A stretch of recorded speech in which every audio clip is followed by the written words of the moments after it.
Honeybees are important pollinators of plants, including agricultural crops that produce almonds, apples, and cherries, as well as numerous ecologically important plants. Recently, beekeepers in many parts of the world have experienced high annual honeybee colony losses. In the U.S., beekeeping operations have suffered unsustainable losses, averaging 33% annually since 2006. To mitigate these losses, beekeepers have increased the number of times during the year that they split their colonies. Splitting a colony is when a beekeeper takes a healthy colony with a large number of bees, around 40,000 bees, and divides it into two colonies, each with around 20,000 bees. The original queen will stay with half the colony, and a new queen and/or queen cell will be introduced into the other half of the colony. Thus, in spite of high annual losses of honeybee colonies, the actual number of colonies in the U.S. has been maintained at approximately 2.5 million colonies. Multiple factors contribute to colony losses, including chemical exposure, particularly insecticides, inadequate floral resources, and pathogens, though the relative importance of each of these roles varies and is still an active area of research. The Flenniken lab at Montana State University studies honeybees and the pathogens that infect them at the colony or superorganism, individual bee, and cellular levels.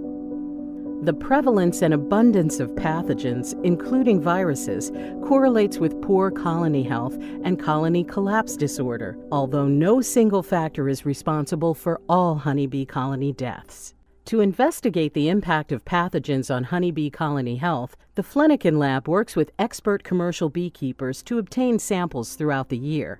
At each sampling date, the team estimates colony health using colony population size or frame counts and obtains samples of honeybees. The samples are immediately stored on dry ice and then kept in freezers to maintain the integrity of the nucleic acids, the DNA and the RNA in the samples. In addition, the team obtains samples from dwindling or dying colonies and samples of bees that are exhibiting specific symptoms, including paralysis or wing deformity, which are symptoms associated with virus infections. In this video, you will learn about the techniques used to answer the question, what is killing the bees? You will be honeybee investigators, or HBI agents, like the members of the Flenniken lab, or really other scientists, as well as undergraduate and graduate students.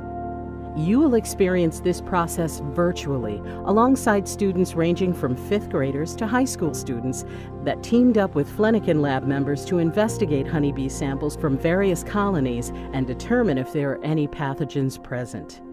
Except for Varroa destructor mites, which are easy to see, most honeybee pathogens are really small and require a microscope or molecular diagnostic tests to identify and quantify them. We realize that people watching this video have different scientific backgrounds. We've provided a vocab list that you can download and use to follow along as we go through the scientific protocols.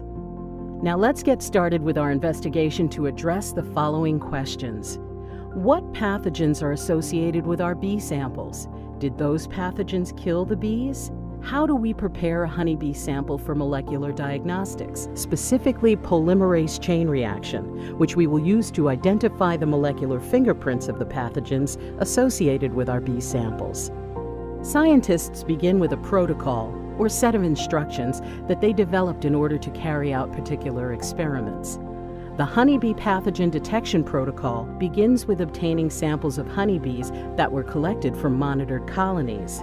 Samples of honeybees are kept at -80 degrees Celsius to maintain the integrity of the sample. The first step is to put 5 bees in a single 2 milliliter Eppendorf tube. It is important to remember not to touch the bees with your fingers. Scientists wear gloves to protect the sample from nucleases, enzymes that digest or chop up DNA and RNA, as well as to protect themselves from organic solvents. It is also important to clearly label your tube with the date, your initials, and sample name. Next, add 1 sterile metal bead to each tube, which is used to homogenize or break up bee tissues and cells in order to facilitate detecting the intracellular pathogens that infect bees, including viruses. Add 600 microliters of water to each tube and homogenize the sample using an instrument called a tissuelyzer, which shakes the tubes rapidly for 3 minutes. Next, centrifuge or spin the samples for 5 minutes at 12,000 times G at 4 degrees Celsius, which is similar to the temperature in your refrigerator. After this step, the bee and cellular debris will be at the bottom of the tube, and the liquid containing the DNA and RNA will be at the top of the tube in the aqueous layer. Transfer the aqueous solution, approximately 300 microliters, which contains all the RNA in the sample, to a new, well-labeled tube. The goal of this part of the protocol is to isolate the RNA, including both the honeybee RNA and the RNA from pathogens, including bacteria, microsporidia, trypanosomatids, and viruses. First, add an equal volume of Trizol RNA extraction reagent containing phenol, chloroform, and salts to your sample. Then mix your sample. This step is performed in a laboratory fume hood in order to avoid contact with fumes from Trizol, which is an organic solvent. Next, in the fume hood, add 200 microliters of chloroform to each tube and mix the contents by shaking the tube for 15 seconds. Let the tube incubate or rest at room temperature for 2 to 3 minutes. Chloroform extraction helps remove the lipids or fats from the sample. Nucleic acids, including RNA segments, are water-soluble, meaning they will associate or partition into the aqueous portion of the sample. Centrifuge or spin the samples at 12,000 times G for 5 minutes at 4 degrees Celsius. Label the next tube RNA, in addition to the date, your initials, and sample name. Transfer the aqueous phase, the top clear layer, which contains the ribonucleic acid, RNA, to this new tube. Next, add 20 microliters of sodium acetate, pH 5.2, to obtain a final salt concentration of 300 millimolar and mix the sample well. Next, add an equal volume of 100% isopropanol alcohol to this tube. This combination of salt and alcohol in an aqueous buffer will cause the RNA to precipitate, become solid, which will enable you to isolate the RNA after incubating the sample on ice for 5 minutes and then centrifuging it for 5 minutes at 12,000 times G and 4 degrees Celsius. After this step, you should see a white or clear RNA pellet at the bottom of your tube. Remove the alcohol-containing aqueous layer and let the RNA pellet air dry for 2 minutes at room temperature. Next, dissolve RNA pellet in 100 microliters of sterile water and determine the RNA concentration using a nanodrop spectrophotometer, which will tell you the amount of RNA in nanograms relative to the number of microliters of solution. Therefore, the units will be nanograms per microliter. After determining the concentration of RNA in your sample, the next step is to perform a reaction called reverse transcription, or RT for short, which results in the synthesis of a complementary DNA, or cDNA, from the honeybee RNA and the pathogen RNA that was isolated in step 2. The first step to carry out a reverse transcription, or RT reaction, is to do some math.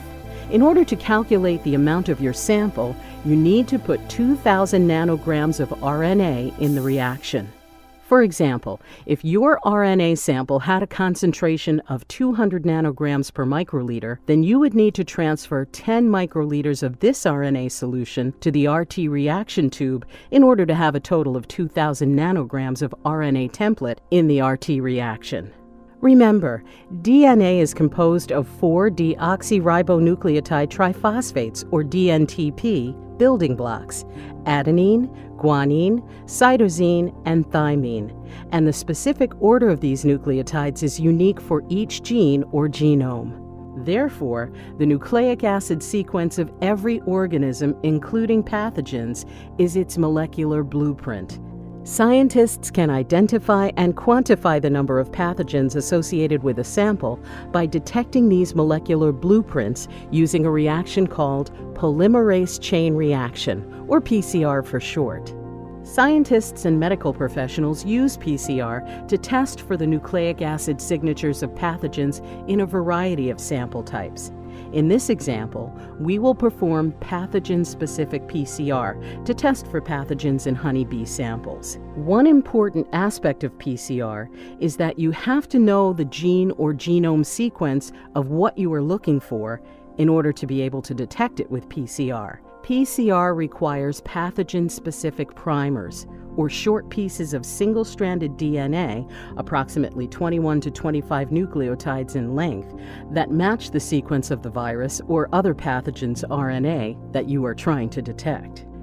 You can look up the gene and genome sequences of many organisms, including those of bee pathogens, on the National Center for Biotechnology Information, or NCBI public database. In addition to cDNA, you will need to add the following other reagents to the PCR reaction: water, reaction buffer, which contains salts and elements that are important for the reaction, pathogen-specific primers, which are used to target the PCR reaction to a specific area of the genome, taq-DNA polymerase, and the building blocks of DNA, deoxyribonucleotide triphosphates, or DNTPs. PCR reactions are performed in a machine called a thermocycler, which precisely cycles through the specified PCR reaction temperatures in order for DNA replication to occur. The first step in the thermocycler is a 5-minute, 95 degrees Celsius incubation step for 5 minutes to denature or linearize the cDNA template, which is followed by 35 cycles of the following temperature cycles: 95 degrees Celsius for 30 seconds, 57 degrees Celsius for 30 seconds to allow annealing or binding of the pathogen-specific primers to the target cDNA if it is present in the sample. 72 degrees Celsius for 30 seconds to allow the taq-DNA polymerase to copy the target region of the cDNA. This step is called the elongation step. Lastly, there is a final elongation step at 72 degrees Celsius for 4 minutes to ensure that all the DNA products are fully replicated. The total PCR time in the thermocycler machine takes a little over an hour. The amount of DNA product produced over the course of the reaction is exponential. PCR facilitates amplification of a single copy of the DNA template into over 1 billion copies. For this study, we will test for 6 honeybee pathogens: chronic bee paralysis virus, black queen cell virus, deformed wing virus, Lake Sinai virus 2, acute bee paralysis virus, and the trypanosomatid Cryphidia mellificae. In addition, we will perform 2 control reactions: a negative control reaction that will not include any cDNA template, and a positive control reaction to test for a highly expressed honeybee gene. If this reaction doesn't produce a positive result, we can guess that one of the steps in this protocol did not work and that we should repeat the test.